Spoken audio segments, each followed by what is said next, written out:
Donc chez Motion Recall, nous inventons l'Ultra Virtual Reality. Cette technologie prend la forme d'un équipement d'une salle de réalité virtuelle qui s'adresse avant toute chose aux escape games.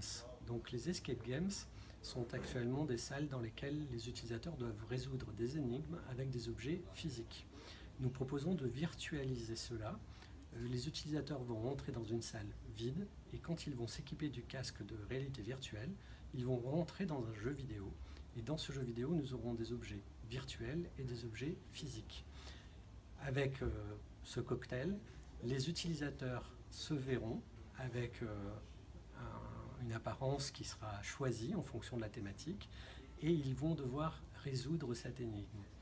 L'intérêt, c'est qu'on augmente l'expérience du jeu et pour les exploitants, on se retrouve avec une proposition qui est nouvelle, moderne et qui coûte beaucoup moins cher que de redécorer les salles d'escape games telles qu'elles sont faites aujourd'hui.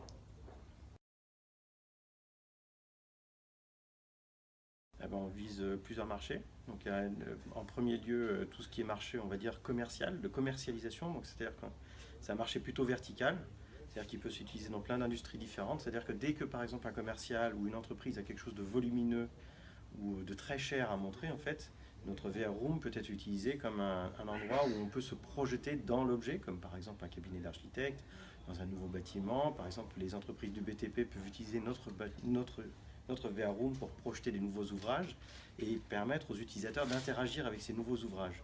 Mais on peut utiliser ça également dans d'autres industries, comme par exemple les industries du design, les industries de fabrication, manufacturing, où en fait un utilisateur va rentrer dans la VR Room et être projeté par exemple dans un espace de fabrication d'une entreprise virtuelle, où il va pouvoir expérimenter avec des nouvelles techniques de fabrication, mais en live, c'est-à-dire toucher les objets, manipuler des objets réels, mais qui seront projetés dans un monde virtuel, et donc ainsi expérimenter vraiment l'endroit sur lequel il va travailler comme s'il y était.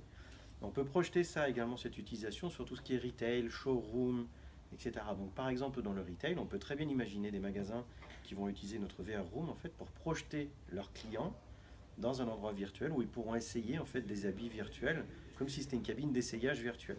En fait, il faut coupler ça à une technique d'avatarisation qui fait que donc justement un utilisateur peut se projeter lui-même dans le contenu virtuel que nous on mettra en place dans ces salles de réalité virtuelle.